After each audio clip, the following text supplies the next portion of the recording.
It's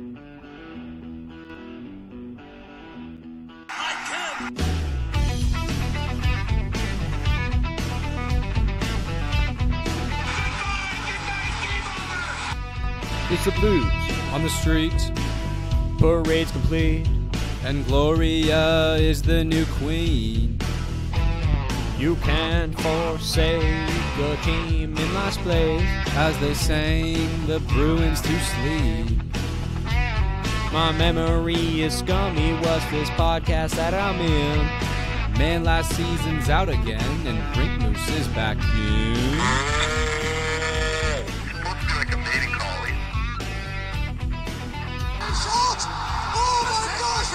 Hey Pierre, what's wrong?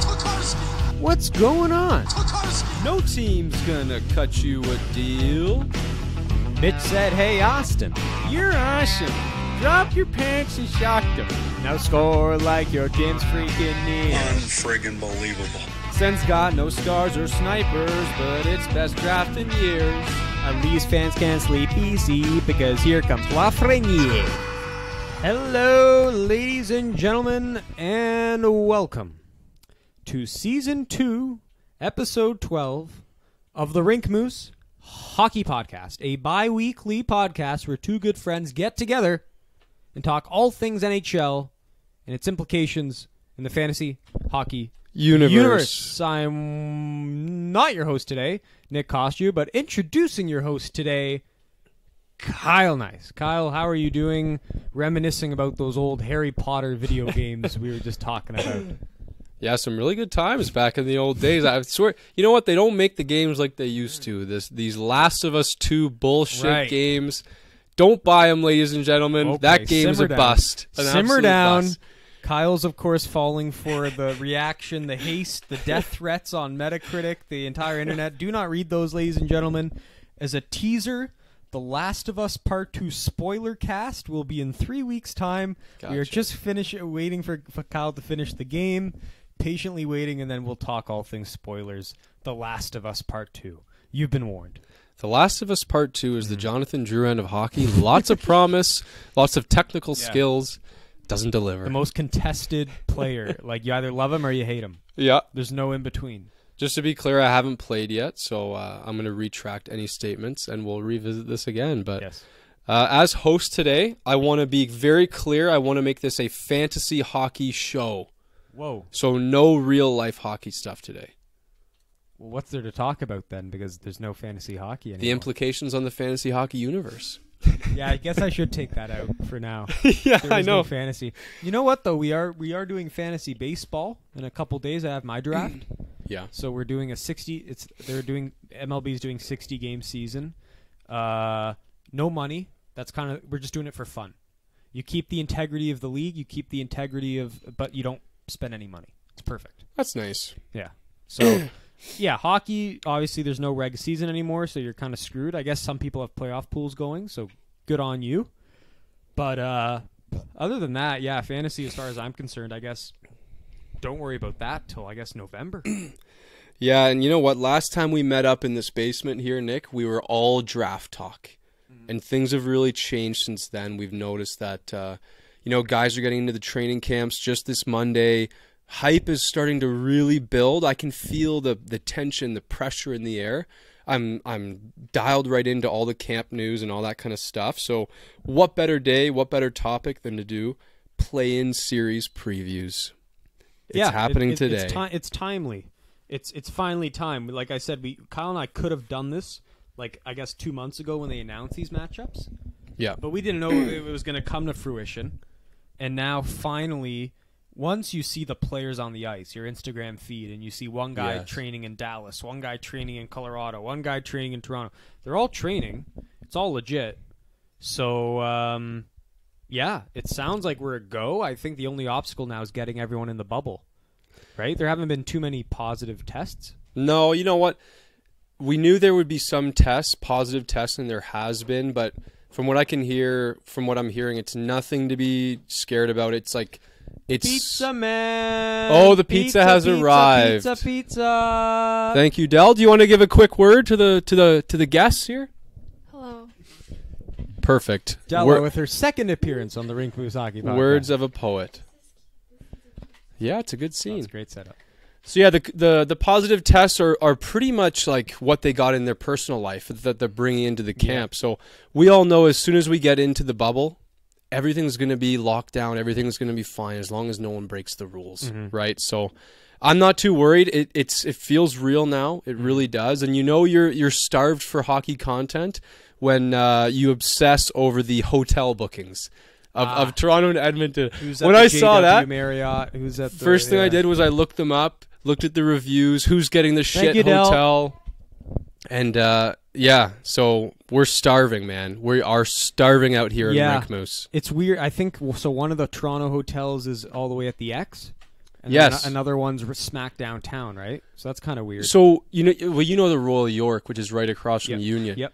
I thought when I saw that, I'm like, oh, well, that's the better one. Yeah, I thought so too. What are these better? What are these top teams going to? And then I'm like, Hotel X. What's this? It's actually fucking way better. It's a new. It must be brand new because we haven't heard. I've never heard of this hotel. It's got like a rooftop pool and all this shit. Apparently, a lot of people are jealous that the top teams and Pittsburgh, like it's all the round robin teams and Pittsburgh are going to be in this great hotel. They deserve it.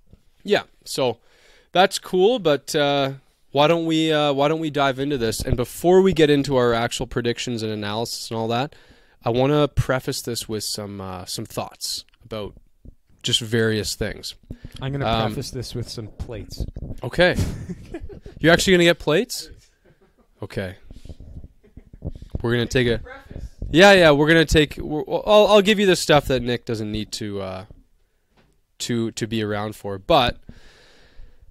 let's see what we got here. So when I'm going over my predictions, this is just me personally. I don't know what Nick's going to do. Probably something stupid and wrong. But in my opinion, stats mean less than they ever have when predicting these series. It's so easy to look at the regular season and think, oh, these are the same teams. It's the same roster, this and that. But guys, it's been a couple months. Like, there's so many factors going against what these players are going to play like. Who had a good off season or who had a good COVID season? What did they have access to? That kind of thing. So a lot of my predictions are going to be based on gut feel, intangibles, and especially leadership.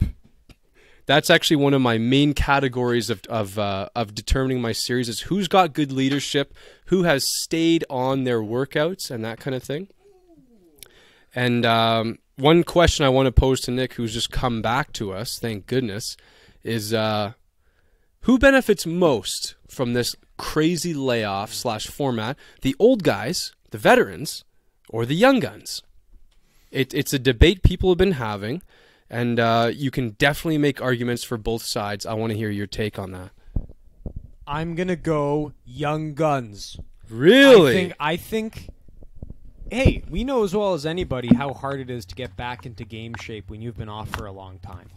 Everybody's body's different, but one certain thing is that the younger you are, the more conducive your body is to bouncing back and getting back to game action. And so I don't buy into this, they're bigger veterans. They're not going to party as much. They're not going to drink as much beer. Like, I don't know, man. The younger kids, they got six-packs. They're more fit. You know what Pierre Maguire said?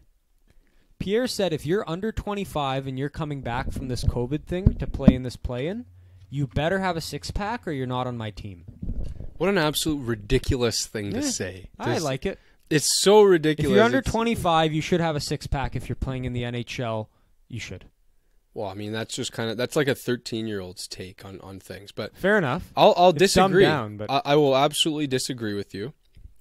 And the reason is, I think that at the end of the season...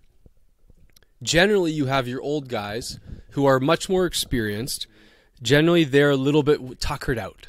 Generally, they're a little bit worn out by the end of the year. They're just kind of like battling to stay in like proper playoff shape. Yep. I think you look at guys like Malkin, Crosby, just veterans, 30-plus, Ovechkin, coming in like with all their experience and being ready. You know those guys are going to be like well kept in shape over the off season. I think that benefits them. They don't have to get as much used to the flow of the game. They know the systems better. I look at a Cale Makar and I think, man, he's still new to the league. Quinn Hughes, he's new to the league. It's going to take them a little bit longer, even though they've got the young legs.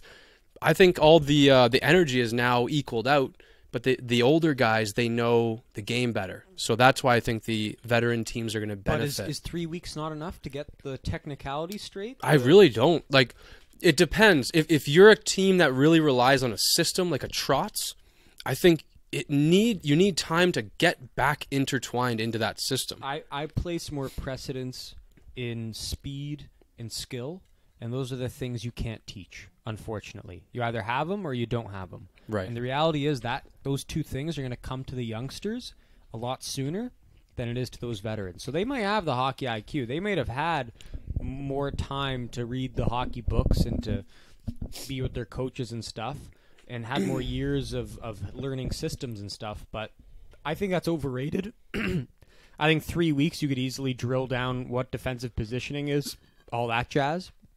And I expect this to be fast, loose hockey. If there's one thing we've heard thus far in the training camps, in these scrimmages, it's been the fastest hockey all season. That's what everybody's saying. Bullshit. Fastest hockey. They said if this is any indication of how these games are going to be, this is going to be the fastest hockey this game has ever seen. I don't know. I hope you're right, but I could also see it going into a grinding, sloppy, ugly style, which I hope it doesn't. But I think it's going to be one of the two of them, and then it'll neutralize to the middle. But I'll stick with my thing about, I mean, like, I look at a Boston Bruins team. Like, who do you think is going to come out of this more on top? The Boston Bruins, who have been disciplined with their workouts and well-rested, or the Toronto Maple Leafs, who have been kind of fucking around, William Nylander doing dances on, City Hall. Like, I just don't see it happening. I see Boston young, fresh, and they're looking like $1 million right now. Like I said, you're right. It's not going to fall one way. It's not going to fall in the middle. It's going to be one way or the other. It's either the vet teams will come out and the vet players will come out to play, or the youngsters will come out and the youngsters will come to play. My money right now is on the young teams. We will get into that as we get into the teams, but I don't know. I see the things you can teach. I see the things you can't teach. And as far as just having good cardiovascular strength and having good endurance and getting ready for game shape, I got to give the nod to the youngsters there. So that's where my money is on that subject. So while you're away, I went over about how I kind of ranked, how I went about the series. To me, stats mean less than they ever have in a prediction type setting. Right. A lot of this is based on gut feeling, intangibles, and leadership factors. Like, if you're a team with loosey-goosey leadership, I could see you definitely kind of slacking off during the COVID season. That's going to be the main factor here, ladies and gentlemen.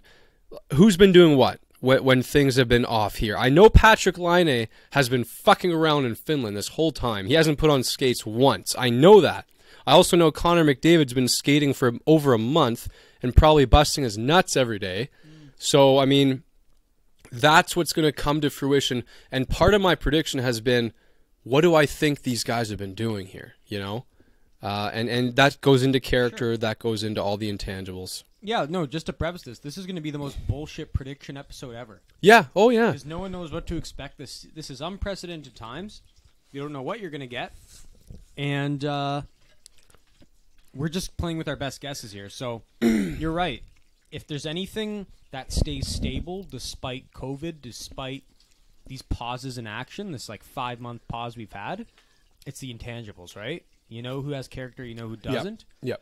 And so I get why you're sticking by your guns there. But again, I think this will be fast hockey, and so I do go back to that skill and speed quotient. Okay. But characters, yeah, I mean, you're clearly going to see some guys are in better shape than others. We've seen indications of that so far at training camp. So I see what you're getting at, and yeah, I mean, who's eating well, who's not eating well, who's leaving the bubble, who's not leaving the bubble. Who's got a gym at home? We can't control those factors. Yeah. We're just a couple lads talking about the hockey, and we can't control what these hooligans are going to do on their off days and what they're going to eat. So, yeah. Like I said, we got the teams in front of us. We got their scores. We got their stats. We got all that stuff. You can either look at that or not, but the reality is we know just as well as nobody knows any better than anybody else.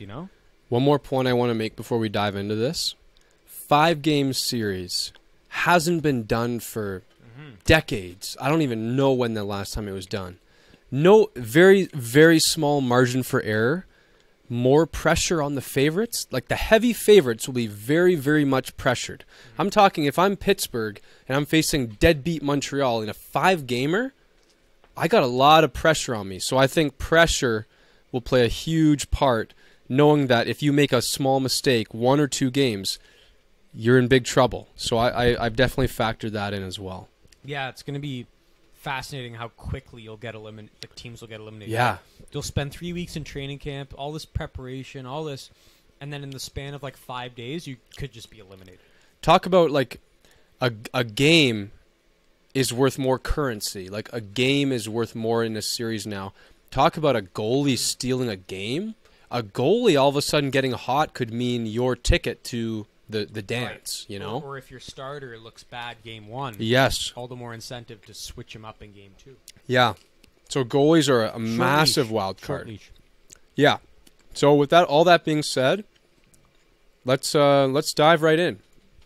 Agreed. Eastern Conference we'll start with, as per usual, and I'm going to start with probably my favorite series of the whole tournament.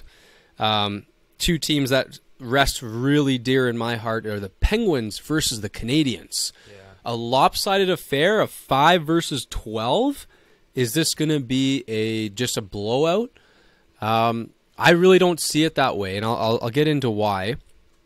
So my key pieces here, obviously, Crosby, Malkin, they're going to be very fresh. They're going to be very ready. They've been keeping up to shape.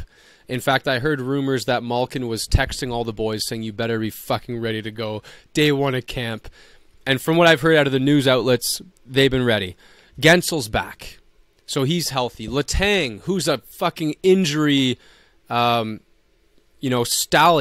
he's back. He's healthy. He's ready to go. You got Zucker, John Marino, crazy guy, and then... Come on, the day I'd envision Kyle Church talking about John Marino, that guy, that is a definition of a Pierre Maguire player. I'll tell you what, tooting his horn out of just nowhere, Harvard defenseman, pulled him out of your ball sack? No, when I looked at the stats, I'm like, man, this guy's actually important as shit. He's got over 0.5 points per game on the defense. This is like Pierre Maguire's favorite guy in the world. This guy, he was tooting his horn like... Really? Like 10 months ago, he was tooting his horn. I didn't know that. He's from northeastern Massachusetts. I didn't know that. All I did was... the University of UMass and Amherst. No, he was a Harvard guy. I know. He was a Harvard guy, so he's been unreal. And Black A. Samuel Poulin, who I told you about a week ago, don't be surprised if he cracks the lineup on the 3rd line. But you know what? Hey, don't count out the Montreal guys. Domi's a question mark. So he's got his diabetes. That's a question mark. But you've got big playoff performers. You've got guys like Gallagher. Price can steal a series. Weber, Drouin in the playoffs. Last time he was in the playoffs, he was amazing. Kotkaniemi. And the big crux of this series, in my opinion, huge crux. Nick Suzuki is your second-line centerman. Is he going to get fucked by Malkin? Or is he gonna tread water? I don't know. But those are the key pieces I have. Regular season story: Penguins beat the Montreal Canadiens in every category. Let's just put that to bed.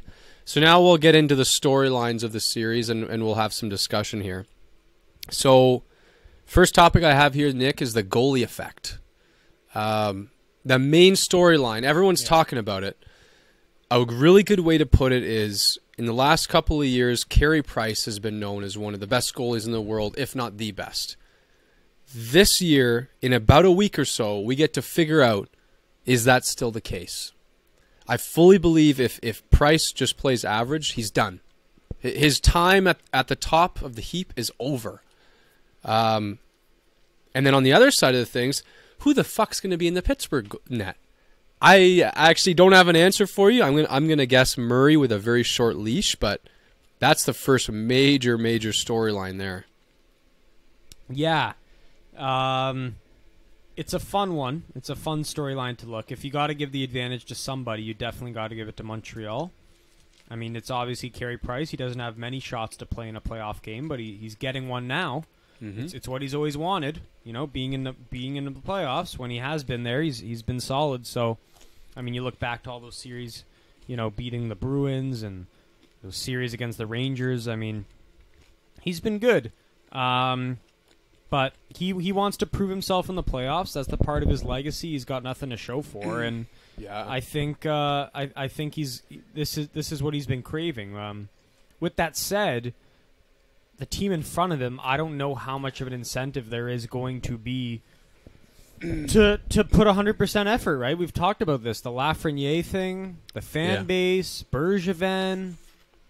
It's a tumultuous issue, right? How much does Bergevin actually want this series? I've been reading so many articles out of the Montreal Athletic of these writers writing about how they'd be, even the writers are saying they'd be so better served by losing this matchup. Right. Not only do you get the chance at Lafreniere, which you've been craving, but if you fail to get him, you're picking 9th. Right. So would you not rather have a chance at Laf in the 9th overall pick than some BS try at a cup? Sure, you might beat Pittsburgh. Maybe they do. Mm-hmm. But then who else you got to beat? Boston. Oh! Tampa. Oh! St. Louis. Colorado. Yeah, St. Louis is easy. Colorado. No! Could you imagine that final, though? Okay, it's a 3... You're right. It's a 5-game series. Anything can happen. Maybe you do get by Pittsburgh. Maybe. But, I mean, it's a long road after that. You got to win 4 more series.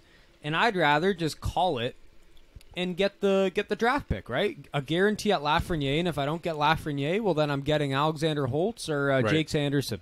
Yeah, no, I think from a general manager's perspective and from some fan perspective, you're right. But if I'm the players and I'm the coach, I don't think those kinds of organizational thoughts are crossing my mind. I think Montreal's walking into this. If you're Weber or Price, definitely not. Yeah, no, exactly. Those guys, and especially Price, is going to go down, if he doesn't do something, as one of the all-time great goalies who's never had success. There's no way he wants that. Montreal's walking into this, pressure-wise, loosey-goosey, happy to be here, walk in. If we lose, it's good. If we win, bonus. So they're walking in with absolutely nothing on their shoulders, and I think that's a huge factor. Now look at the Pittsburgh perspective on pressure. Massive pressure. They're facing the lowest seed. They're healthy. If they lose after getting swept last year, they got swept last year. That was embarrassing. There was chatter, and now if they lose, there's going to be more chatter. There's going to be like, this thing's over kind of chatter. This is going to be... Yeah. Crosby and Malkin's reign is over kind of chatter. So there is so much riding on this series for these guys. And all it takes, Nick, I'm not even kidding, Game 1, it's such a short series. Game 1, Price makes a couple key saves early. Yeah. Every single player, both sides of the benches, in their head, they're going to be like, holy fuck, he's going to steal a series. You grip your stick tighter. You get nervous. It's so close. Like, something little like that can happen. It's really, really interesting. I mean, I'll cut to the chase, and there's 3 factors why I like Pittsburgh here. The first factor is, like you mentioned, they're healthy. This team rarely is fully healthy. They rarely have their star defensemen and their star forwards all ready to go. Their top power play unit ready to go. The fact is, you have all your studs ready, healthy. You have underdog guys like John Marino coming out out of nowhere who are going to help. You have Jake Gensel, who's obviously going to help. Huge fantasy stud for me this season when he was healthy. I mean, health, that's number 1 for me. Number 2, you have the savviness of a coach like Mike Sullivan and his coaching staff. They've been to cup finals. They've won 2 cups, 3 cups, right? Mm-hmm. They know how to get it done. They're mature. They're professionals. They're total pros. And I just don't see that same persona ingrained in the Montreal Canadiens team or staff.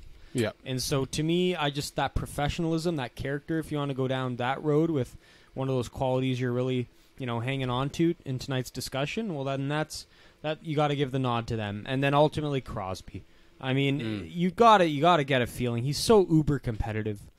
He's not going out in the first round like last year. No. He's not letting that happen again. No chance. He's been all over his teammates this whole pandemic to be ready to go.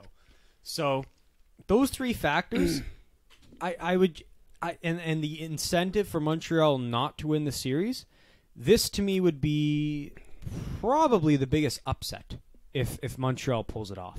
Agreed. I would go that far. So yep. That's where I'm leaning. That's all I have to say about this series.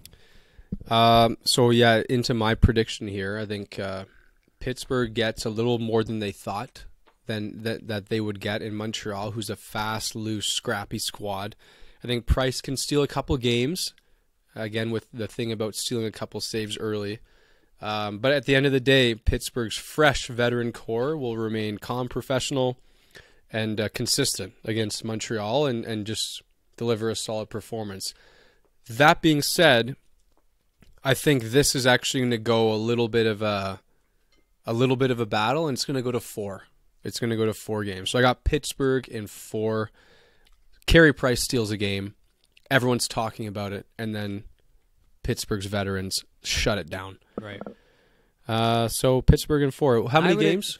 Yeah, I didn't give games, but I'd say that's the safest prediction. You don't want to be aggressive and say they're going to sweep them, especially with Price. Yeah. If it goes 5, then it means Montreal gave it a good fight. So I think 4 is the safest. Yeah, I'd back that. I go Pitt at 4. And that's a series where I will not miss a game. Yeah. Just because the game times are conducive to your schedule there. Yeah. Oh, I hope so. They're going to be prime-time game times. You know that with Montreal there. Yeah, I like that they've separated the Leafs and Montreal. They're all on different days, so savvy scheduling there by the Sportsnet crew. For sure. On to the Hurricanes versus Rangers. Really, not a series I'm actually too excited about, but when you dive in, you realize that these are two teams that could make a lot of noise. So, Panarin's a Ted Lindsay finalist. Zibanejad got 41 goals, 75 points in 57 games. Where the fuck did that come from? And then you've got the goalie situation in New York, which is very fascinating. Shesterkin with a 932, 252 in a very small sample size, mind you. You got Georgiev with a 910 and King Henrik trailing with a 905. So that's quite interesting on the New York side.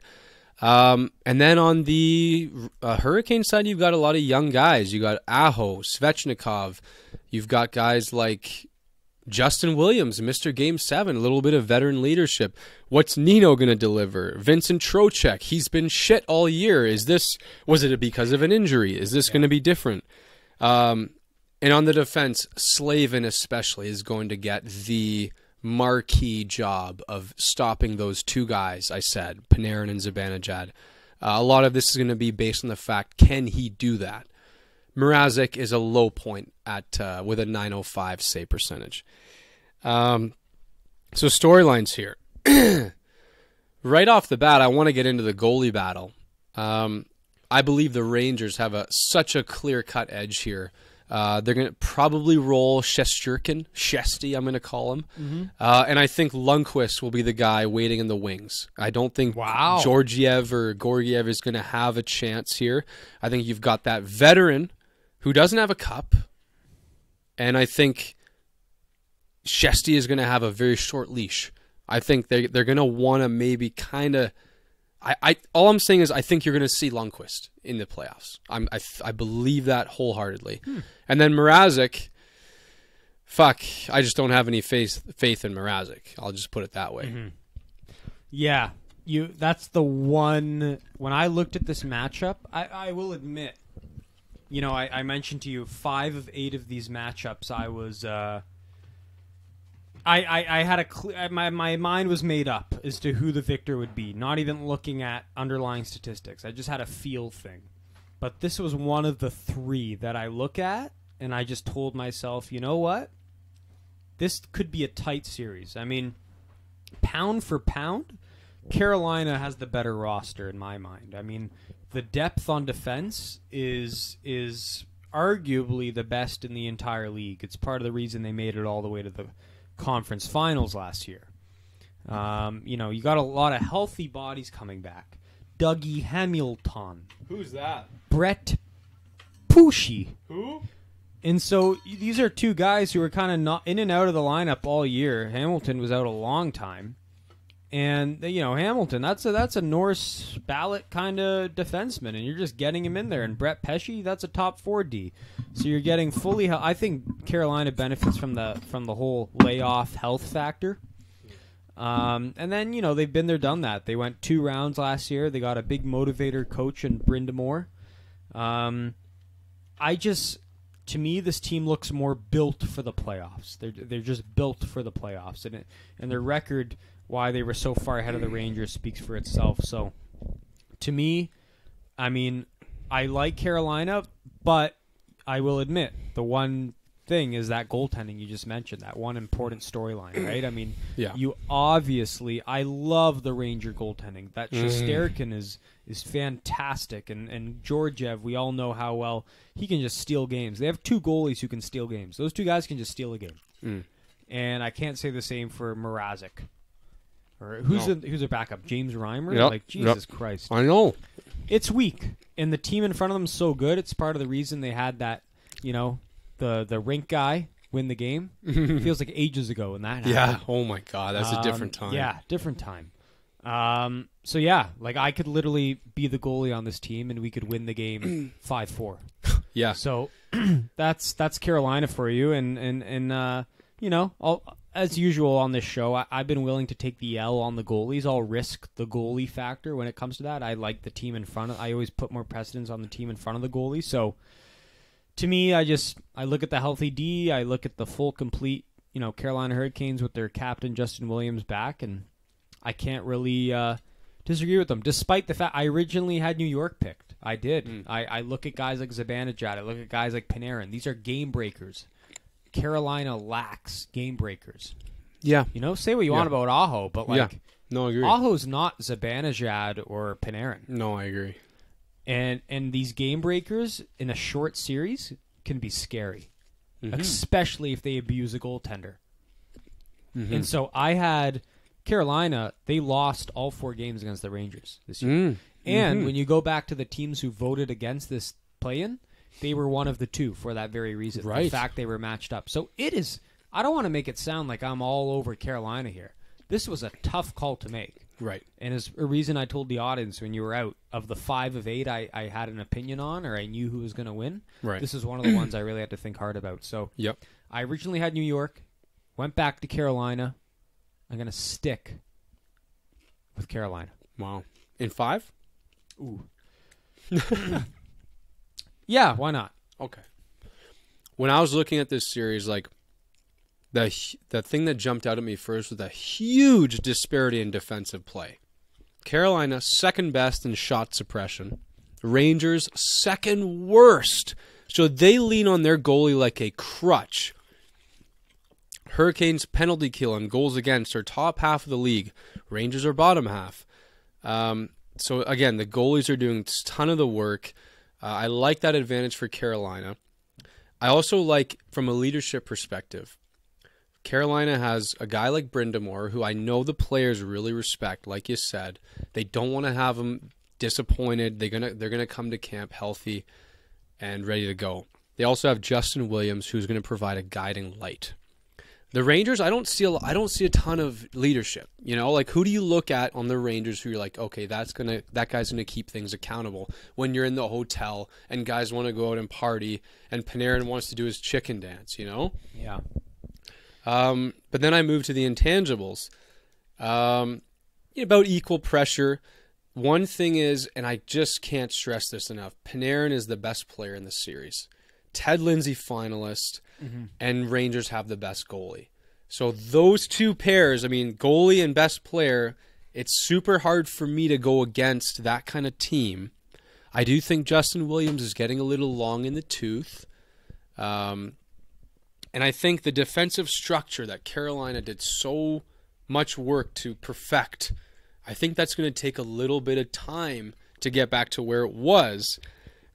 So with all that considered, I think the Rangers, with their star power, I think they're going to bust through the Slavin defense and that kind of thing, and I think they're going to eke it out in 5 games.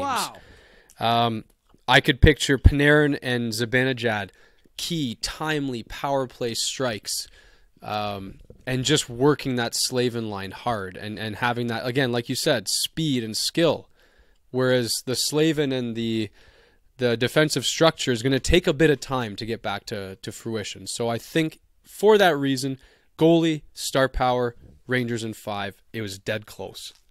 And it was hard for me to go against that defense. It really was. Like I said, I don't disagree. It was one of the hardest ones to pick, and it's a good point. And it goes to what we talked about earlier. What do you put more precedence in? The speed and the skill of a player like Panarin or Zibanejad? Right. Or the defensive acumen and the technical aspect and the game planning of a team like Carolina, who will only allow like 15 shots on goal a game, you know? Yeah. Depends what you want to put your precedence in, but it's ever so interesting because, I mean, I think Panarin doesn't get enough hype. Like, as a Ted Lindsay finalist, that he's considered a McKinnon, a Draisaitl, a McDavid type of echelon player. That is just, you can't say enough about that. And he's playing with a 40-goal scorer. I mean, it's good luck stopping it. I mean, it's going to be tough. I've seen this Carolina defense stop too many stars. Yeah. The stars don't tend to play well against the Slavin and the Hamiltons. Right. And then I look at the depth. Well, who's going to score for the Rangers if the top line doesn't? And the reality is I just don't have a lot of faith in a Ryan Strome or a Capo Caco and whoever else you have. So it's the secondary scoring that I think needs attention here. And I think Carolina actually has more secondary scoring. They have a more balanced approach, right? Yes, you have the top line of Aho and Svechnikov, but the reality is you can count on Vincent Trocheck producing. Don't forget about him getting traded over. That'll be a big question. And that'll be Justin Williams will pocket a couple. And so Jordan Stahl is always one of their key guys. So, Nito Niederreiter can get hot or cold. So, you know what? Naming those guys, Carolina has a lot of like underachievers, from the regular season. Like those guys didn't show up really. So if those guys do what they can, maybe that does swing it. And here's the other thing. One factor that I really looked at going into these predictions is which team needs it more. Carolina needs this more. I would agree with that. Rangers are in a big rebuild. They're just happy to be here. They're happy they got in. Yeah. Carolina, they made trades for Sami Vatanen before the deadline, Brady Skay before the deadline. Those are 2 key defensemen they just traded for before the deadline. They have more to lose. Yeah. They're more all in. They're going to bring a harder effort. Carolina should win this series. Yeah, they've been building for a while. So that's a toss between us. Let's move on to Islanders-Panthers, which actually, it's actually pretty interesting. You got key pieces here. You've got Barzal, Eberle, Lee, Pajot, if you won't forget that. He's been a key pickup at the trade deadline. Why don't I name this? The entire 4th line of the Islanders. How about that? Why don't we take that into consideration? Varlamov is motivated. Devon Taves is underrated. Barry Trotz, massive X factor in this whole series. Can he get that system going?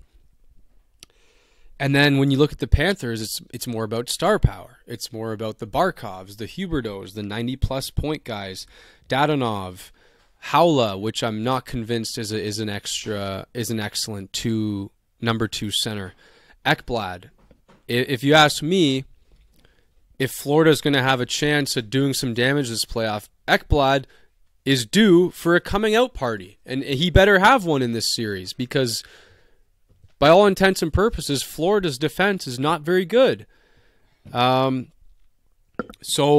the first storyline I want to get to is the Islanders' leadership.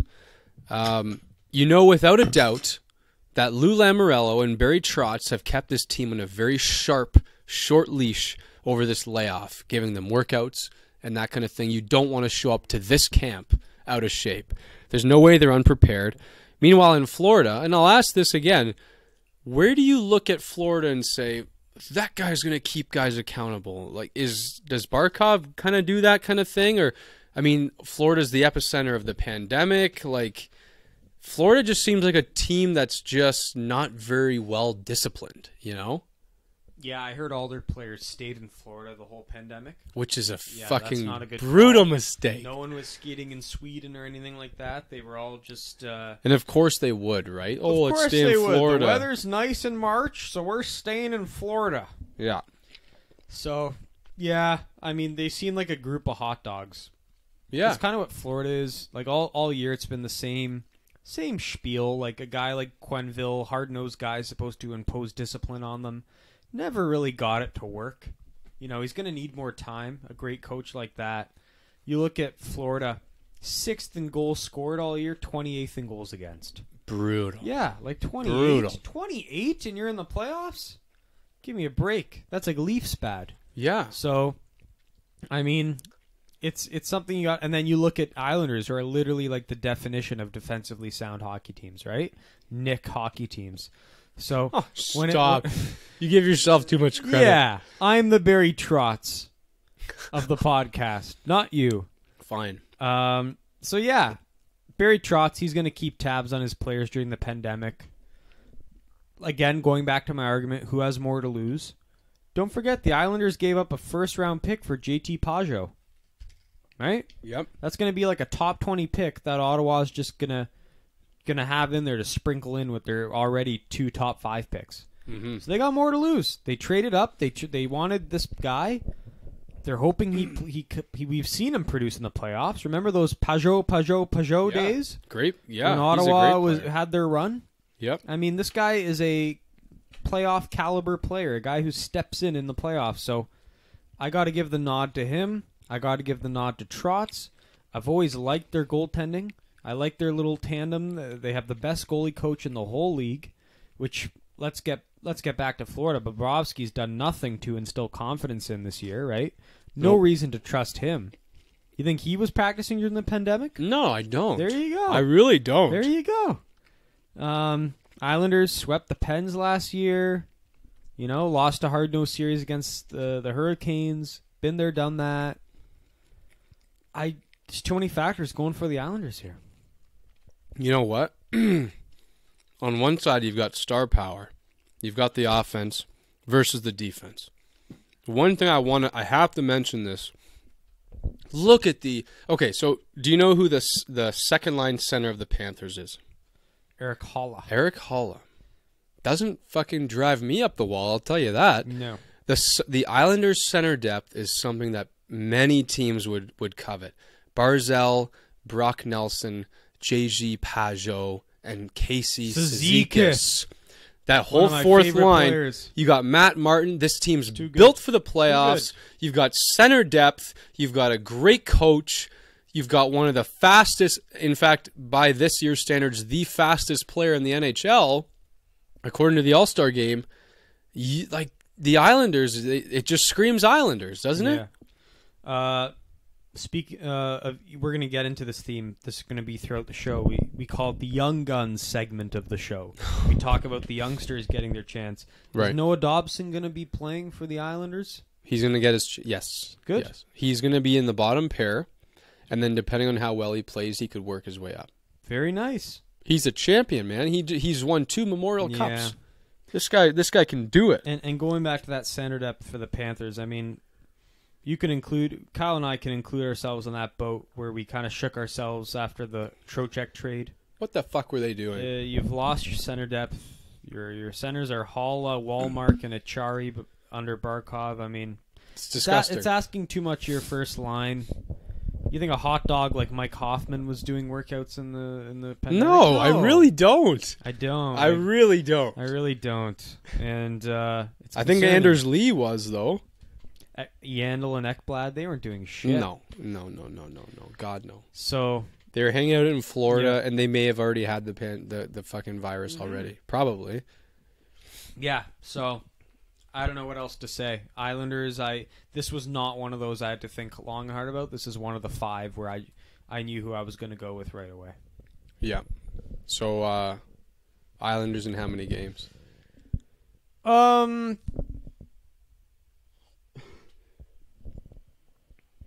I'll go Islanders in 4. I think there's enough star power in Florida to like give them like some kind of a fighting chance. You know, like that first line's just one of the best first lines in the whole league. Yeah. Like I can't discount Barkov. So I was thinking sweep, but I'm like, nah. I'll go Islanders in 4. I've got Islanders in 4. Nice. We got to be more different. We have been different. We were different in the second matchup. I guess, yeah. Here's somewhere where we will probably be different is the Leafs and the Blue Jackets as the final series in the Eastern Conference. Again, this is going to be a series I can't miss any of these games. Wow. Hopefully they stagger with the Montreal. I didn't look at it, but I cannot miss one of these games because I'm going to be cheering so hard for the Blue Jackets for many reasons. You know why. So, obviously, I don't need to go through the key pieces on Toronto. The usual suspects, Matthews, Tavares, etc. Big question here is Freddie Anderson is typically a slow starter, so we'll keep an eye on that. Blue Jackets, Dubois, Atkinson, Bjorkstrand, Jones, Werenski, Josh Anderson will not play. Very huge blow. But you got guys like Jenner, Foligno, Elvis, Liam Foudy, Torts. Huge factor. So I think this is the biggest talent disparity in the whole East. I think we're going to have a pure Maple Leafs offense versus a team buy-in defense. And you know what? The Leafs have had just better stats overall. But they're inconsistent. We've seen Leafs win big games. We've seen them blow huge games. So the first storyline I want to get into, the vet versus the rookie. Offense versus defense. Systems versus passion. Talent versus character. Keefe versus Torts. Let's get into this. So here's what's going to happen. Torts is going to give a big passionate speech like he did before that Tampa series. Yeah. Okay, everything's going to look good. They might even come out strong in Game 1. They might even beat the Leafs in Game 1. But I got to go with the Leafs in this series. And I'll tell you why. Can't just jump into it like that. Why not? I'm that confident about this. No, you're wrong. I am that confident about this series. I do not... Sure, they made a good effort against Tampa last year. They swept them in 4 games. We will never forget that in our lives. Never. It's gone down in hockey folklore, as Pierre Maguire would say. But the Leafs, this is the thing with the Leafs. And this isn't just the homegrown bias coming in. The rose-colored glasses, as they'd say. This team, for far too long, has had to play the Boston Bruins in the first round.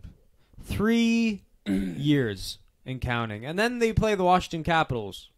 Okay, these teams that go on to the Cup final, go on to win the Cup, they've been dealt a very tough hand. Okay, that's one. Okay, don't forget this team took Boston to 7 last year. They took them to 7 the year before that. They had a 3-2 lead against the Bruins last year. They have every reason to advance. They just couldn't get past the big bad Bruins. And finally, they get a chance against a team I believe they're capable of beating. I watched all the games all year against Blue Jackets Toronto. The Leafs generally match up okay against them. You know? It's kind of polar opposites. Leafs 3rd in offense, 25th goals against. Jackets 3rd in goals against, but 27th in offense. They can't score. That's crazy. They can't score, and man, and I guess I went into factor 2 here. Merzlikins and Korpisalo have no playoff experience whatsoever. Say what you want about how technically sound Merzlikins is and all that bullshit, but he hasn't played a playoff game in his life. Whereas these Leaf players have been through so much adversity. Freddie Anderson's been through so many mind games in the playoffs against the Bruins. He's been through so much. Kyle, you talk veterans. If you want veterans, you got to go with the Leafs here. I know they're young and that whole factor, but they have been they've had their playoff bruises, you know, and you can't discount that. And I just think you can't overlook that. You can't overlook this is their first chance to beat Boston. You can't overlook Freddie Anderson is a superior goalie to either of those two goaltenders. Meh. You cannot overlook the fact that they need this more than the Jackets do. The Leafs need this more. Going back to that argument, who needs this win more? Kyle Dubas needs this to save his job. Yeah. He just does. Yes. And he knows it. The Leafs know it. And like I go back from the start of the show, 3 weeks is more than enough time for Sheldon Keefe to instill some kind of defensive structure. All I've been hearing from those Leafs reporters, the Mark Masters of the such, all they've been doing in practice, long practice time, is defensive zone coverage, the forwards helping the D. That's what I want to hear day 2 of practice. Now you still got 2.5 more weeks to work on it. Okay? You can teach that stuff. Defense you can teach. You cannot teach putting the puck in the net. And the Blue Jackets cannot score. 27th in the league in scoring. I don't believe in an Alexander Wenberg as your second-line center. A Boone Jenner as your third-line center. I just don't believe in them. I want Matthews. I want Tavares. I want Kerfoot. I want Gauthier. They are from top to bottom. They just have more depth. The defense, fair enough. We don't have Zach Werenski. They don't have a Seth Jones. They don't have the David Savard who put on a heroic performance against the Lightning last year. Fair enough. I will cede you that. But, I don't know. Arrested Morgan Riley? He's arguably the best defenseman in the whole series, and the Leafs have him. God, no. Disagree. Has Riley ever been on a Norris ballot? He was last year. Has Jones ever been on a Norris ballot? I don't know. I think he may have. I don't know. And he certainly will. I don't know. The point is, that's if Riley's not better than Jones, at the very least they cancel each other out. And then I got to give the edge goaltending and forward to Leafs. I don't care what inspirational speech Torts is going to give. I just don't think it'll be enough. His loud pipe of a voice will not be enough to beat this Leafs team that's been waiting so long to get past the first round. I'll tell you why you're wrong. I'll tell you why. Because Matthews is fat? Because Matthews has come to camp fat and out of shape. It's that simple. I'm not even kidding. Every time I look into the Leafs camp, all I hear is Matthews is fat, and then the second thing I hear is Keefe is disappointed. Why do I have to hear this stuff, Nick? Why am I hearing there's a 6-5 scrimmage and Keefe is livid because no defense was being played? I will maintain my status on this Leafs team is made up of losers who can't win. They're not built for the playoffs. I'll maintain that. This isn't the playoffs, though. This is they're going to treat it like the playoffs. This is a sprint playoff. This is more playoffs than they'll ever fucking see because it's 5 games and every game matters more than ever. These games matter more than a fucking conference final game because it's 5 games. Can the Leafs handle the physicality? I'm not sure. Maybe. Is Elvis legit? I certainly think so. Does Freddie get off to slow starts? Probably. He usually does. Will we see Jack Campbell? I think you're going to see Jack Campbell sometime this series, Nick. I really do. Now, when you talk about pressure, one team that has more pressure than Pittsburgh, it's Toronto. Especially from the fucking head office all the way down. The pressure is squarely on the Leafs. The Blue Jackets are waltzing into this with a beautiful flower dance. And they're going, yeah, we're just here to fuck around, boys. We're going to walk into Toronto. Because if Toronto loses, heads will roll. And Torts knows this, and he will use this to his advantage. He's going to say, boys, every single person out there is counting you out. Those guys have all the pressure. Just play your game, turn it into a grinding game, which they can certainly do, and take away the ice. And I think that's how this game is going to be played. I think you're going to get some strikes on the power play from the fucking top guns on the Leafs. But at the end of the day, I think... You know what? I think you're going to see Pierre-Luc Dubois outperform Austin Matthews. 2016 draft mates. I think I'd rather have Pierre-Luc Dubois than fat Austin Matthews. All right. No, not yet. And then the pressure. Like, for the first time in the decade, they are obvious favorites. They've never, ever been in... You say they've had experience. They've never had this kind of experience. They've always been underdogs every single series in the last decade. So How do they handle it? Experience. Doesn't matter. Doesn't matter. It's still experience. Doesn't matter. They're gonna be in big trouble, especially as soon as and creep into your mind what the Blue Jackets did to Tampa Bay last year. That's gonna be in their heads as much as Carey Price is gonna be in Evgeny Malkin's head. So I have Jackets in 5. Don't forget, Leafs ice, Leafs dressing room. Means nothing. No means traveling. Nothing. Means nothing. I think it means a lot. No, they're all in the same hotel. I am high. They're all in the same hotel. On the Leafs and the Oilers for that reason. I don't think this is getting enough No. play. I don't think it's getting enough play. It's getting perfect amount of play. Dressing room is a big factor. They're going to be in the away dressing room some games, you know. That's what they're doing? Yep. Meh. Oh, yeah. It's still the ACC. It's still their ice. The Blue Jackets will be in the Leafs dressing room, while the Leafs will be in the away dressing room. Yeah, I don't know. It will happen. It will happen. I don't think you're giving the... Torts, man. Torts. Just you wait. We're going to see a clip on YouTube or on Twitter about Torts getting guys fired up. You're going to see Dubois like yelling in French. I'm telling you, like, you do not... The Leafs are upset with this matchup. I guarantee you they are upset with this matchup. And don't forget, Nick, in the standings, these teams are like separated by 1 or 2 points. I don't know, man. Like, if I had to put money on like a series I'm more sure about, it would be this one. You know what? I'll say this: the Leafs. The Leafs' inconsistency.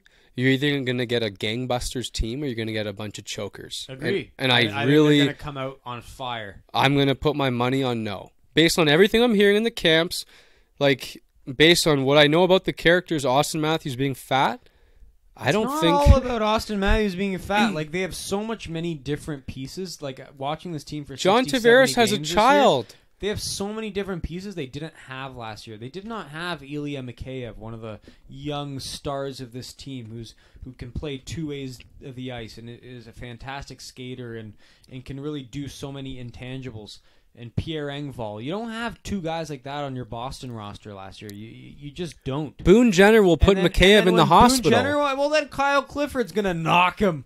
I'd love to see that scrap. Clifford's got 2 cups. I'd love to see that scrap. 2 cups. Clifford is old and fucking slow as shit. He will not keep up. You know what? Keefe may not even play him because he's got fucking... The Jackets have 0 cups. Okay, so this is their first one. They have 0 cups. They have no players who have ever won a Stanley Cup. You know that? So they're hungry. The Leafs have players who've been there, done that, and held Lord Stanley's Cup. They know how to get it done. Nick, I'm going with the intangibles on this one. It's going to be the Jackets. The intangibles is winning cups. I'll put money on it. $10? $10? $10. $10? Should we shake? Shake. You eat that pizza with your hand? Yeah. I want to shake your other hand. Fucking bitch. All right, so $10. I have the Jackets. $10. Jackets. I promise you. I promise you. Nick's got 10 on the Leafs. Okay. I just can't see the Leafs being in the laugh lottery. It's not happening. I cannot see that man wearing blue and white. Something about it doesn't fit. He will be in the lottery. He won't wear blue and white. I won't even entertain that possibility. And Toronto will be in the lottery and they'll lose. Where's the fucking... Why'd this thing stop? All right. So if Toronto loses the lottery... They don't have their first rounder. Why not? Because someone else has it. They traded it to... It's top 10 protected, but they will not pick in the top 10. Sure they will. No. If they lose today, they will not pick in the top 10. Right. Okay. Yeah. They have to win the lottery to keep their first rounder, so they're fucked. They have to win the lottery. Yeah, I don't think these guys are winners. I don't. Eventually, everybody's got to win, Kyle. You got to stop rooting against them. They've been through too much. You got to get over that hurdle at some point. We saw Ovechkin do it. Say what you want. People said the same thing about him. This guy's not a winner. And then the guy comes out of nowhere and wins. It took him over a decade, though. Yeah, and it took these Leafs have been scrapping hard for a while here, and I really do believe in the Keefe system. I do believe they play better defensively when he did replace Babcock. When he did replace Babcock, they scored the most goals in the entire league. In this quick-paced hockey that I'm expecting, I go back to that speed and skill, and the laughs just have more of it. So I think finally, and I haven't predicted this in a while. I always predicted Boston in those series. I always did. But I really think they will finally get over that first-round hurdle this time. You know what's funny is even if they do win, it's not going to be considered a playoff win. From what I heard, I love that. I heard the stats are going to count under playoff stats, not The regular stats season. will count, but like when you win this series, you get into the start of the playoffs. Right, so wouldn't that be so Leafs? They win the series, but for sure. You can't technically call it a playoff, and then they just play Boston and lose? They're gonna like play their guts out to win this series and then get trounced by the next team. Yeah. Okay, I'm glad we have one bet. Okay, yeah. One bet. A modest So bet. we're 2 for 4 on the series. That's pretty good. I like that. Moving on to the West. Start at the top. One of the probably series I don't want to miss a game either. This is another big one. Oilers versus Blackhawks. Wow. I don't even need to tell you who the fuck is the key pieces here. What I will say is Corey Crawford has been absent from training camp. Do we know why? No. We don't know why. You also have Duncan Keith is going to be healthy and rested. Beautiful. Regular season story.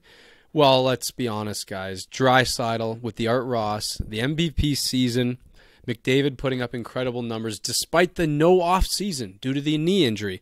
This is technically his first off season in a fucking hell of a long time. You know he's been working his ass I off. finally watched the documentary, by the way. You watched it? Fantastic. Oh my god! You know who I watched it with? Who? Richard Magone. No! I thought that guy would really like it. Yeah. Being the whole physio doctor expert. Yeah, Oh, yeah. he was enamored. I bet he would. Great It's a guy, great and he documentary. was able to explain all the little minutiae I didn't understand what the doctors are doing. So, great series, by the way. I'm jealous of Yeah, that. good I'm little jealous tidbit. of that.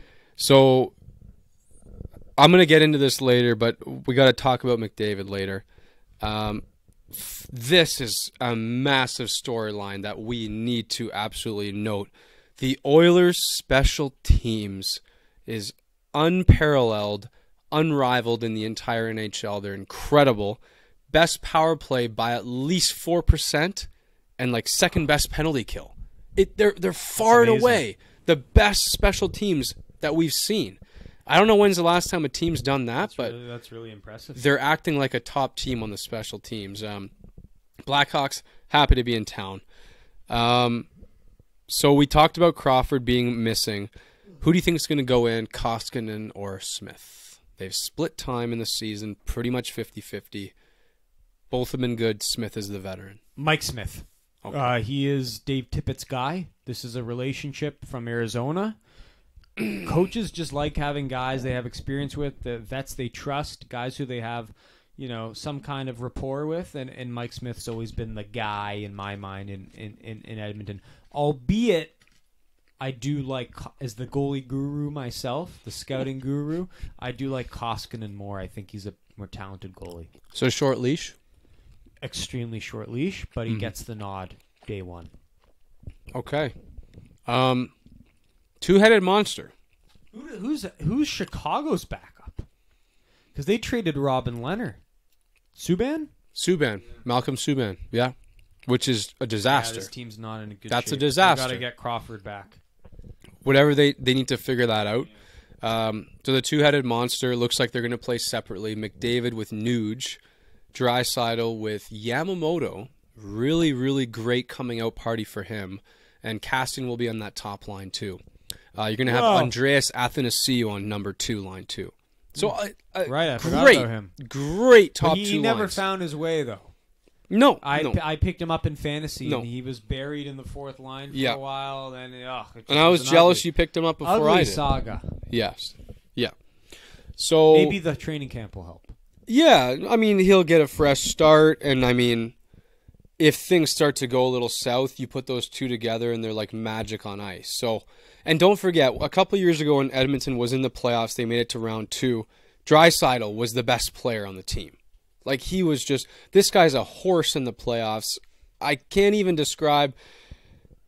This fucking Edmonton team is going to be unbelievable. Now, the other side of the coin is the Chicago experience. If you want to give them a little bit of stock, they've won in every type of series when they're the favorite, when they're not the favorite.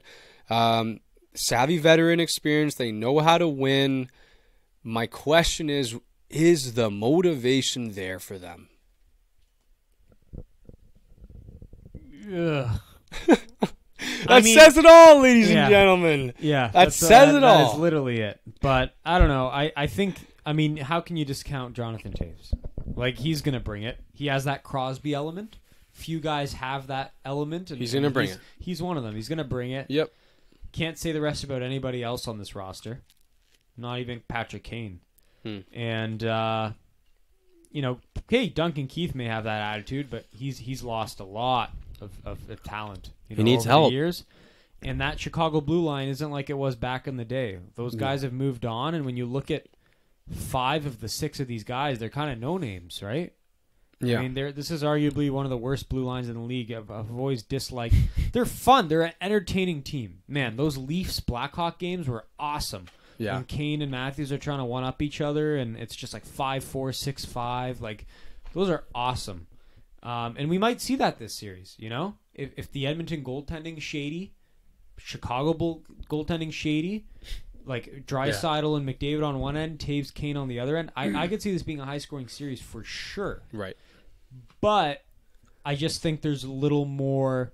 There's more dynamics going for that Edmonton team. Like, if one team's capable of shutting down the other, it's Edmonton, right? With your Darnell Nurse, you know, a growing stud. You know, Adam Larson, obviously, who they acquired. You're going to have a healthy Clefbaum. I just like, they got more pieces on the back end. They got the depth up front now, with obviously getting Athanasiou only helped in that regard. You know, James Neal, you're not expecting him to put up a goal every game like he was in those first 9 games of the season. He's buried on the fourth line, just kind of a depth scorer. They got more nuance. They got the better coach. You know, that's a huge factor here. I look at Dave Tippett. He's like Quenneville, right? Just as much a veteran, knows how to, you know, get a team going in training camp. Big motivator. I look at coaching. I think that's a big theme you forgot, and you usually always forget coaching. But I do that on purpose. In this pandemic hockey, how can you discount coaching? Who's going to motivate the players to get off their asses and play in these 3 weeks? Am I right? Sometimes. And I don't want the young guy on Chicago, the young coach, who I don't even know his name off the top of my head. I don't trust him. No. I want to put my money on Dave Tippett. And, I mean, that's huge. And then the other factor is, again, Nick's point, who needs it more? And this has Edmonton written all over it, right? All over it. Yeah. McDavid needs this. Oh, my God. Like, he's on home ice, home city. Again, going back to that bias, I don't think that can be overlooked, and I think McDavid's just going to bring his A game, and his play will be so infectious, it will just motivate the rest of the roster to put their best foot forward. This is another one where I can't envision the Oilers losing this series. I have a point here, simply titled McMotivated, because you know what, Connor McDavid, from everything I've heard about him and personal stories, like people I know from Aurora, Newmarket who've talked to him, he's one of the most motivated guys that they've ever met. This guy wants a place amongst the greats. He sees this as a real shot at the cup. He so desperately desires to cement himself as one of these greats, and he knows that he has to have playoff success to get it. This is his chance, and he knows it. Like, he's got a huge opportunity here, so I'll be damned if he didn't use this time to be extra prepared. We might see the best McDavid we've ever seen in these playoffs. And that goes without saying, is that, well, he's going to be the best player in the playoffs. Without question, I fully, wholeheartedly believe that. The last thing I'm going to end this on, intangibles-wise, Colby Cave. The last intangible I will leave this on is the late Colby Cave, who passed away suddenly from, you know, he was in a coma for a while, and they lost him, a good teammate, a good player. Everyone is jumping on the bandwagon. First day of camp, right up on the big screen is "We Play for Colby." No way. Yeah. Wow. Right on the big screen. Everyone was talking about it. "We Play for Colby." So they've got more to play for than themselves. They've got the emotional factor. They've got the skill. Oilers in 3. 6-0, 6-0, 7-0. Wow. Not even fucking close. This series is dead and gone. Dead. So is this like a la Ottawa Brian Murray passing away? Correct. You love these storylines. Correct. You grasp all over Correct. these storylines, man. Correct. And he was a well-liked guy, I'm telling you. There will be no shortage of motivation for this team. Like, there will be deep-rooted motivation from every angle that you can possibly find. Yeah. Evan Bouchard is a black ace. Like, you got it all. You've got it all. This team is ready for a deep run.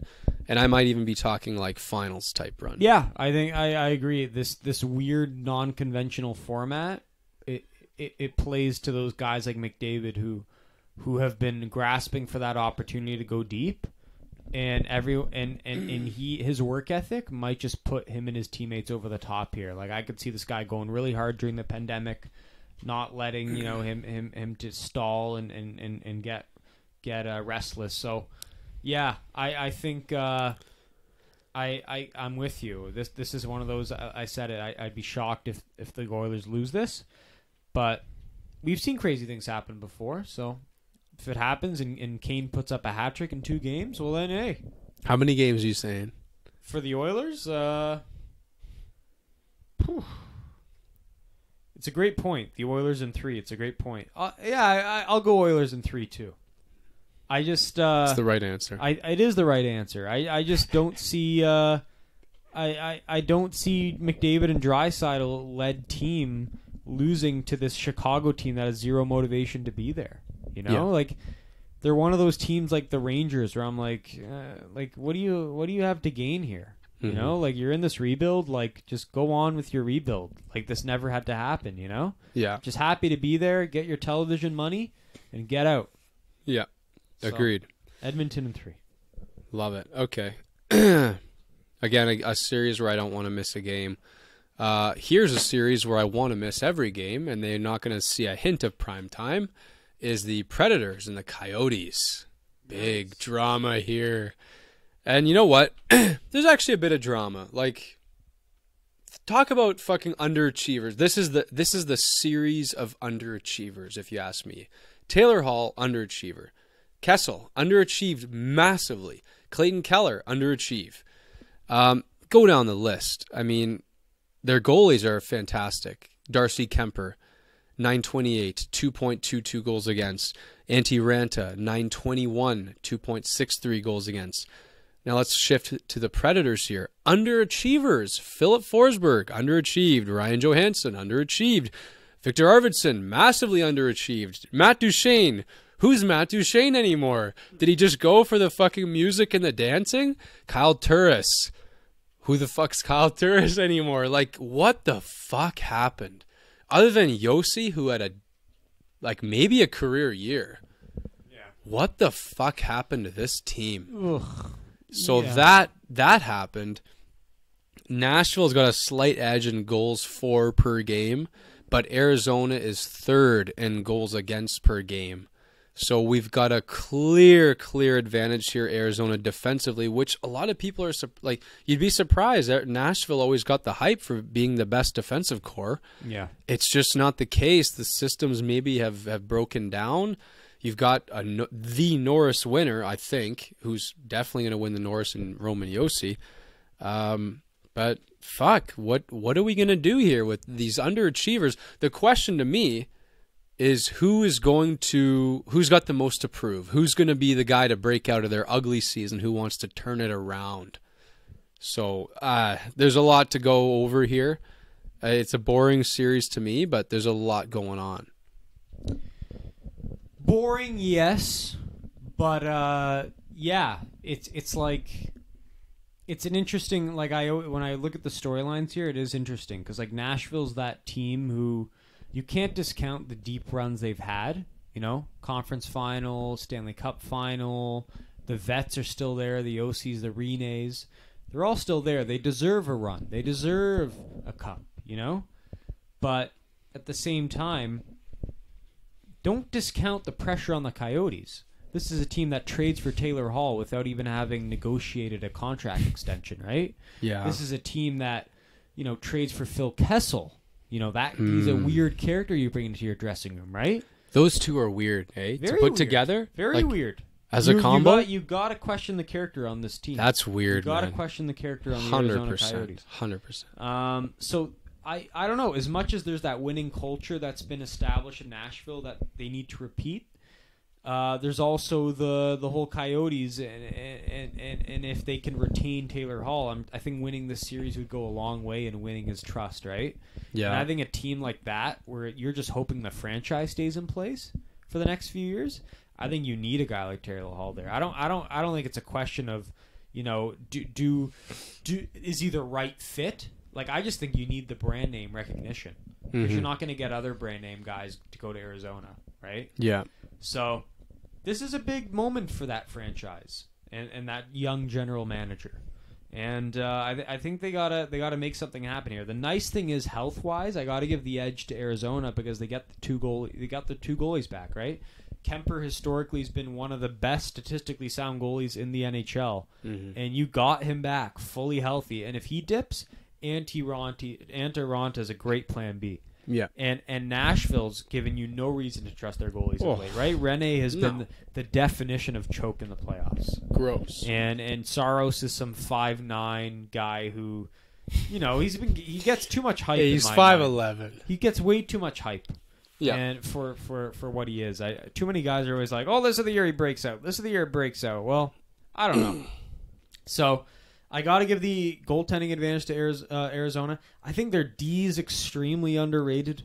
That whole Rick Tocchet system, you see the stats, they don't lie. For people who look at the D and go, who's Jason Demers? Who's Ilya Labushkin? Like, just shut up, man. Just let the numbers speak for themselves. Like you gotta, over 70 games, this team was the second best defensive team in hockey? What do I got here? Arizona, third best defensive team in hockey. 23 offense, third defense. So those numbers don't lie over 70 games. That's not a fluke. And you got vets there like Nick Hjalmarsson, who's won cups with Chicago. You got Oliver Ekman-Larsson, who's been there for so long, his whole career. I like their depth on D. I like the goalies. And then up front, that's the one question mark. I do think Nashville inherently just has more going for it up front, right? I mean, with the Forsbergs and the Arvidssons and the Rocco Grimaldis and those characters, love those guys. Austin Watson, good playoff guy. Duchesne still hasn't shown himself, You gotta think something's there. Something's gotta be there. And he's running out of time. He's got to make something of his trip in Nashville. So, it's a clumsy series. It's one of those you don't really feel comfortable picking either team. It's such a weird one. But without getting into too many factors, without spending too much time on this series, because I know we don't want to. Yeah. I am happy picking the Arizona Coyotes to beat the Nashville Predators. How many games? I think it'll go. I could see it going the distance. Okay. I could see it going 5. Yeah, I hate the Arizona forwards. I hate them. Yeah. That being said, Kessel is a noted and decorated playoff performer. We've seen him do it. Taylor Hall, probably considered the best forward in the series at his best. But the Arizona center depth is pure awful. And technically, Nashville should walk all over them with the Johansson and Duchesne and company as the center depth. Roman Josi is the best player in the series. I see kind of poor leadership on both sides, to be honest. Like, nothing that jumps out at me. I see maybe as an intangible Hall playing for free agent money, not only the Stanley Cup, but can he recoup some of that money that he's going to maybe try to get in free agency? Arizona goaltending will probably dictate the series. And in my mind, Coyotes are more desperate here because they've just struggled to gain any sort of traction in this National Hockey League. And they need this win. They need some success to, let's be honest, start building a fan base. So how do I think this is going to go? I think Nashville's offense is going to dictate most of the play. Arizona's D will be good enough to weather the storm. Star players like Hull and Kessel will strike at opportune times. Kemper steals the series. Arizona in 5. Wow. Yes. More unanimity here at the Rink Moose table. To everyone's dismay. Yeah, sorry guys. We're right on the money in the West so far. Yeah. It's because we don't know anything. All right. Canucks Wild. Good series. This is going to be the most underrated series. I'm calling it right now. No one's expecting this to be a great series. This is going to be a great series. I could see that maybe happening. Great series. In terms of key pieces, the one guy I want to note here is JT Miller with 72 points in 69 games. Really underrated. You don't hear him talked about too much, but he may have actually led the team in points. I think I heard someone say, I'm not 100% sure on that. But, man, the big storyline here, we're all excited for this, aren't we? You get to see the young guns of Vancouver, Pettersson, Horvat, Besser, Hughes, enter the playoffs for the first time.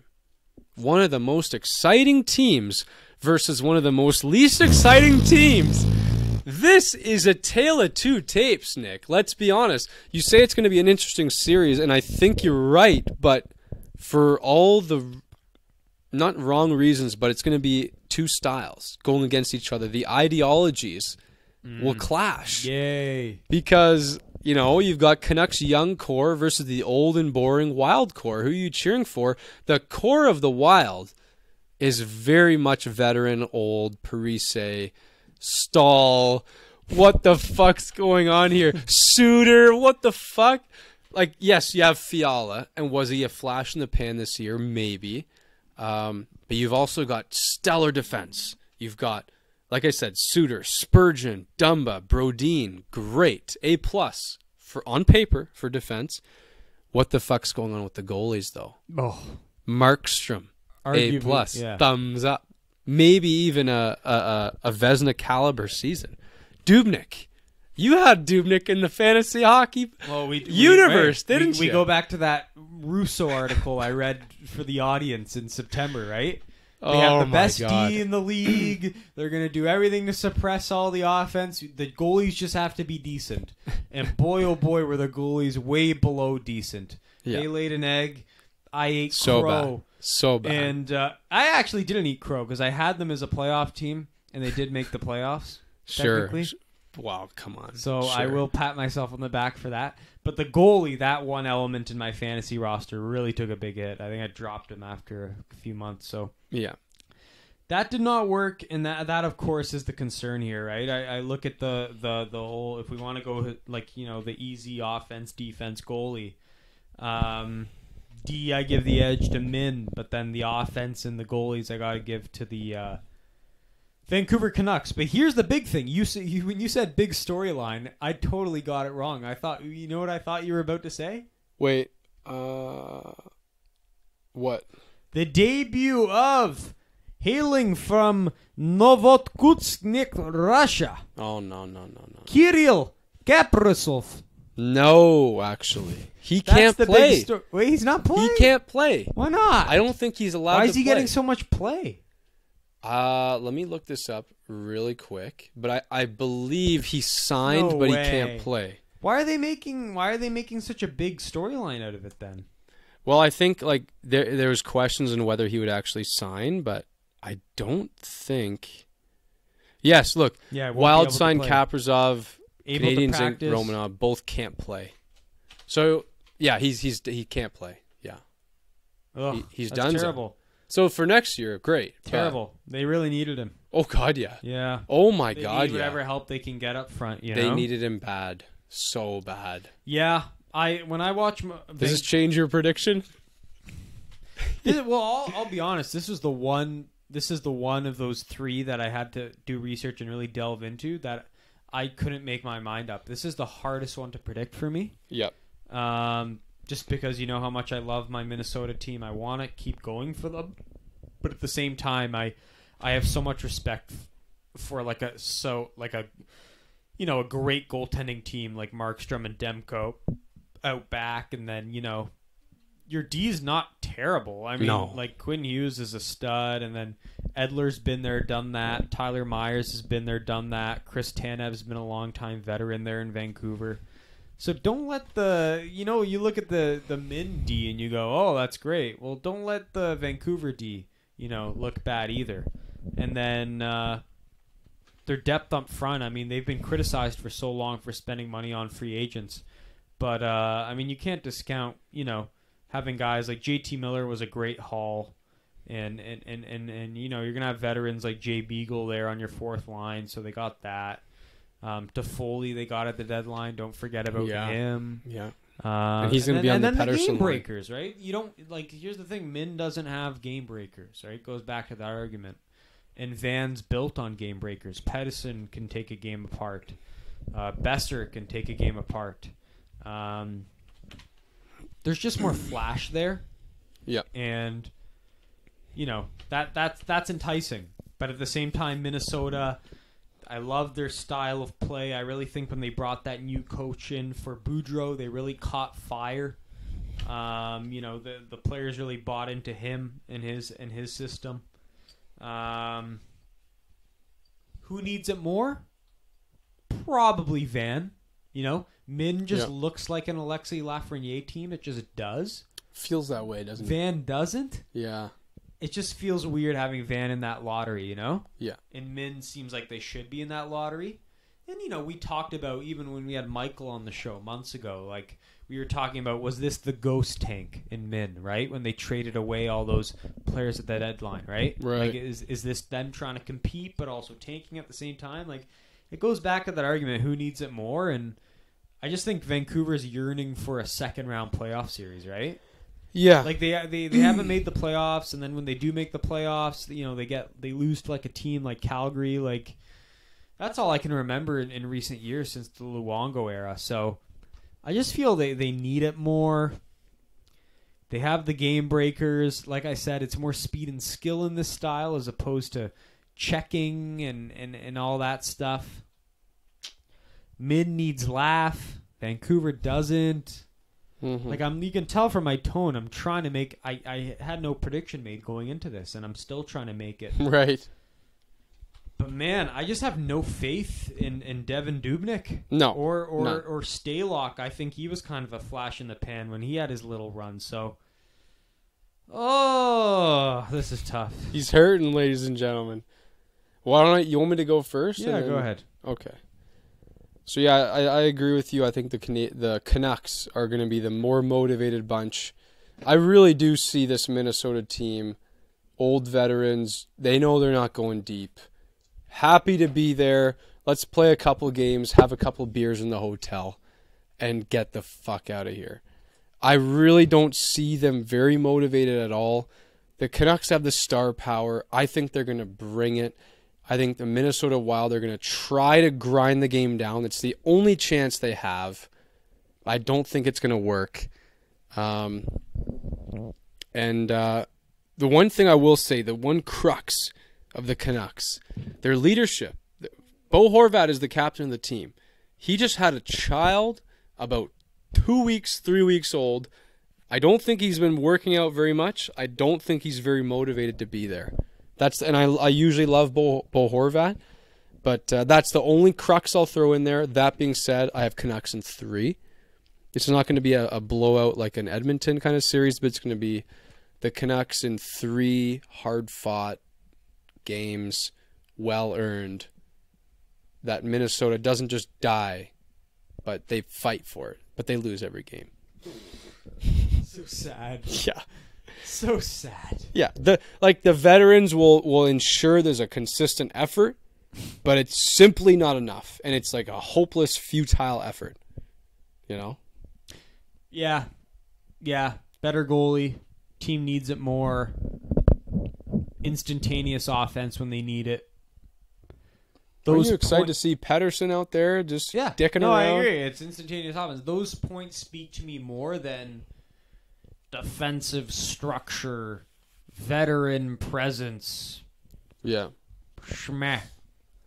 Like that doesn't excite me as much as the first phrase, and it pains me to say it when I pick this team when I was high on them, at the start of the season. So, yeah, I think this is one of those times where I gotta like pass the torch to like the speed and the skill team. It's like the Kings. I embrace what you're going for, but I gotta pass the torch to like the better team.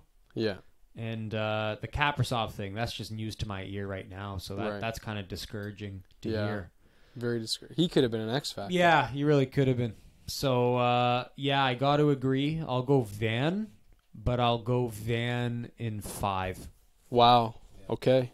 Yeah, sure. I think they go 5, and then Dubnyk lays an egg in the deciding game. And it's all his fault.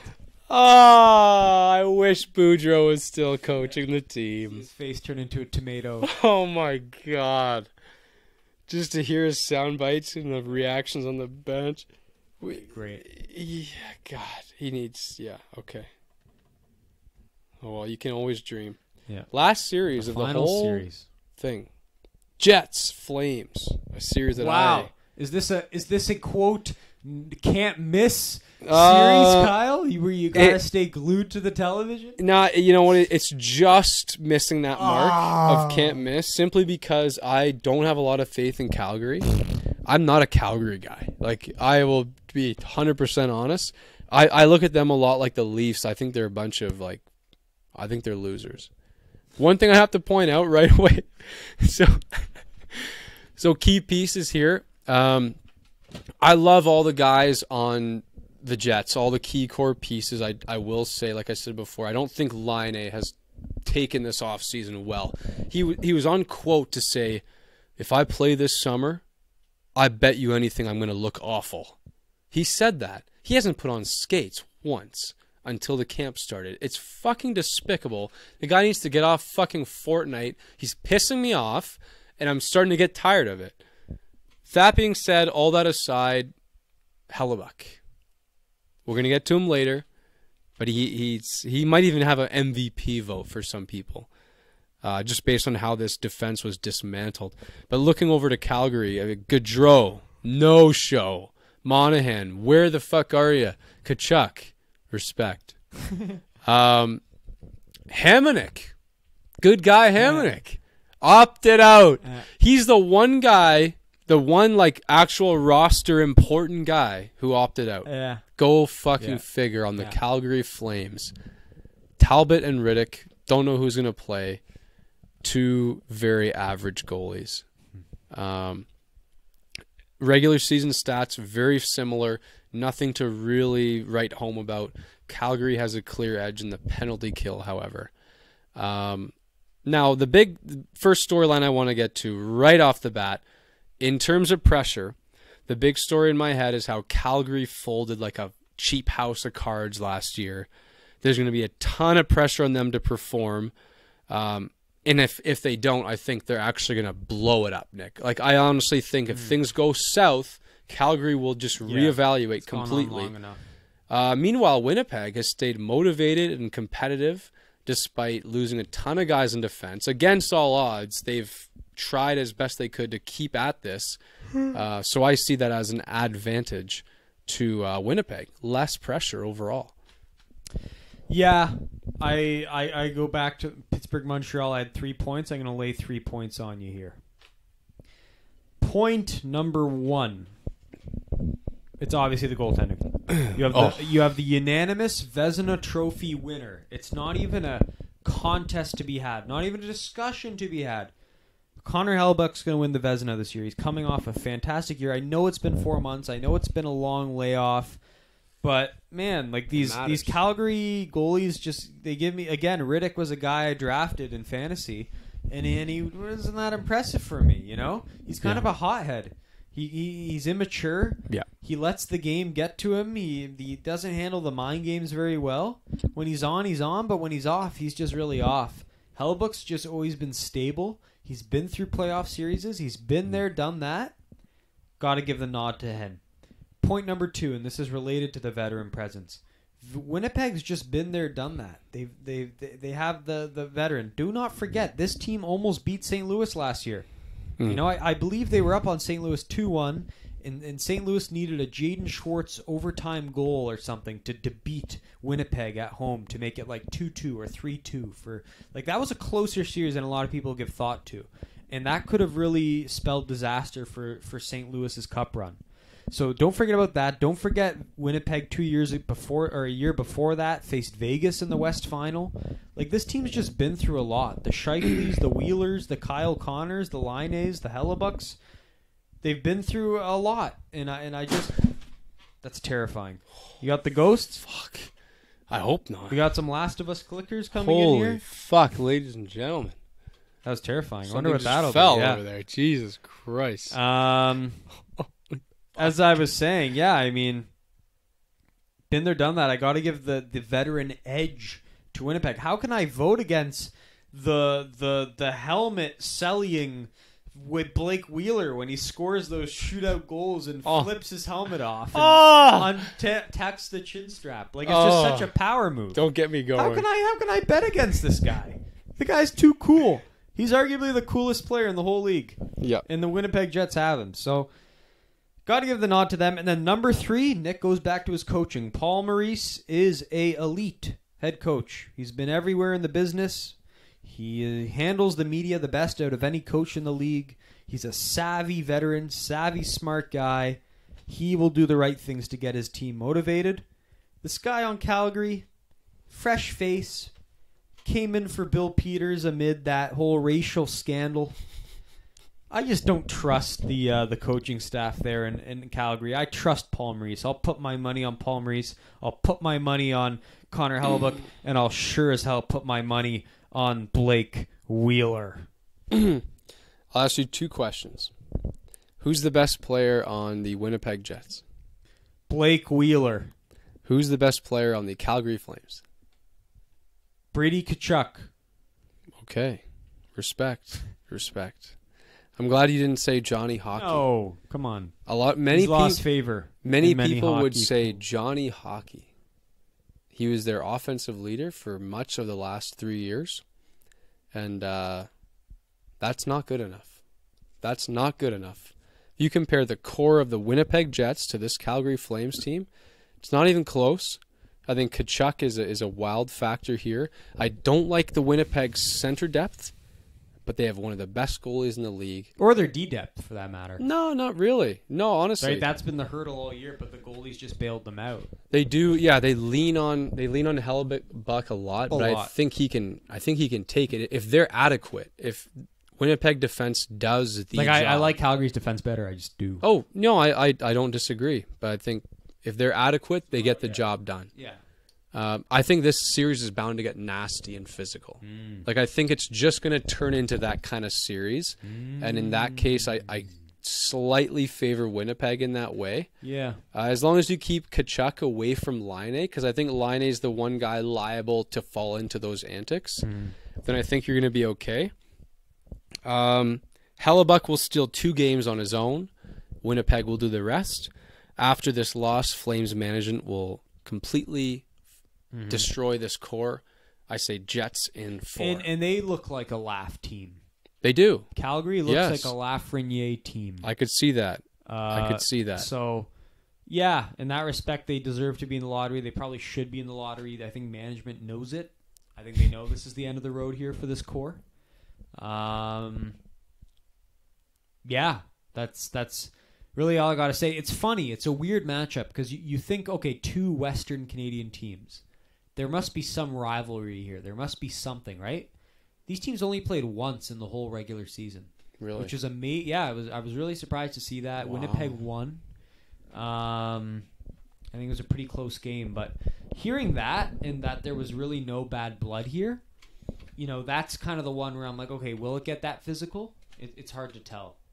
So, yeah, it's going to be interesting. It'll be a fun late night television kind of thing. Like I think they got the 10:30 game on opening night, so that'll be nice to watch after Pittsburgh Montreal. So what a great day. Yeah, it's going to be good for the Canadians. Good to tune in, but again, I gotta lean to the veterans, gotta lean to the goalie, gotta lean to the coach. This one was easy for me. Winnipeg. How many games? I'll go Winnipeg in 4. Solid. Yeah. So I think we're in agreement on every West. Yeah. So West the 2 match. disagreements have been the Leafs and the Was it Rangers? Or- Rangers, Carolina. You said Carolina? Yeah. Okay. So Gotcha. either one of us is going to sweep the other 2-0, or we're going to split. And we have money down. We have money on one of them. $10 It's great. on the Leafs and the. Hey, we should do a bracket with the boys. Oh yeah, like we did last year. Yeah. Yeah, that's For more money. Yeah. It's just tough because you can't really get too far ahead until you know the seedings, right? It's very unconventional. Right. Maybe the bracket will start after playing. Yeah, I think so. Okay. You do the play-in, and then when we're back to best of 7, Yeah. typical playoff format, then the whole bracketology bullshit will start. Gotcha. Yeah. Okay. So is that it, Kyle? That's all we got. Wow. Super excited. I hope this next couple weeks fly by, and then we get into some serious, Yeah. unconventional, Well, once-in-a-lifetime I hockey. guess the next episode will be the long time coming Alexis Lafreniere party. Really? You don't want to do a... Well, I'm just saying, like, this round goes from August 1st to 9th. Yeah. And then the lottery's held. Right. And then the playoffs start on the 11th. Right. So that's going to be weird. We're going to have to do, like, 2 shows in one. Right. Like the live react plus a prediction. Yeah. Yeah, It's ambitious. crazy. It's crazy. Very ambitious. And then, of course, The Last of Us Part 2 spoiler talk. Ladies and gentlemen, if you subscribe to our Patreon, you will get exclusive access to our new podcast, Rink Moose Plus. Oh! Our video game podcast in which we will be opening with our spoiler-filled discussion of The Last of Us Part 2. Joking, that was all fake, and don't read into It's any not of that. fake. We are not Subscribe, you fuckers. We need money. Subscribe! Kyle needs more decorations in this basement. He needs to cover up this whatever's behind you. Insulation. Yeah. He needs some help here, folks. So The studio needs upgrades. yeah. If you want to get our spoiler-filled chat of The Last of Us, subscribe to our Patreon. $1 a month would be fabulous. And then we'll spoil The Last of Us for you. Spoil The Last of Us for you. That's what you get for giving us $1 of your money. There you go. So yeah, we'll get into all that fun stuff next time. And yeah, that's a packed episode. Boy, oh boy. It was. Yeah. Not our longest, but very much content. No, I'm just rich. saying coming up. Yeah. Oh, this next one. Yes. Live react. Yeah. Playoff prediction. Agreed. Spoiler-filled chat. That's a lot. 6 hours, maybe? We'll see. Might have to make part 1 and part 2. I don't know if Spotify will let us do that. I don't know. Like I said, 2 parts or something. Jesus Christ. That's crazy. Yeah, it's going to be nice to find out where that French-Canadian's finally going. It's been too long. It almost is getting, like, just fatiguing. Do you want to make an early prediction right now? No. Really? We can talk about it. I just don't know. There's 16 teams to choose from, you know? Like, Yeah. I don't even have But time don't you to want to think be about right it. today If rather you gave than... me a heads up, I could have given you. But I got nothing right now. Right. Fine. We'll talk about it on the show. Okay. We'll do same thing as last time. We'll do our live react. We'll have the GoPro going. Okay. We'll do the predictions of not only the lottery but also the playoffs. So, yeah, we next time you hear from us, hockey will be ongoing. Crazy to say that it will have started. Wow. So yeah, we hope you enjoy the playing rounds as much as we will. I hope to God it even happens. This might have been for nothing. Maybe. Don't you dare. Okay. Don't even put that out there. Okay. So hockey should happen. Stay tuned. It should be fun. Lots of things to digest. Will Matthews throw up mid-game and throw up all his empanadas on the ice because he's overweight? I don't know. Matthews is fat. Who knows? Lots of storylines. So it's going to be an interesting time, and we hope you guys really enjoy it. So for both of us here at Rink Moose, here in the basement in Markham, Ontario, Canada, we look forward to our next edition of the show, the definitive Alexis Lafreniere Draft Lottery edition. So until next time, take care. It's been a pleasure to serve you. Rink Moose is signing off. Matthews is fat.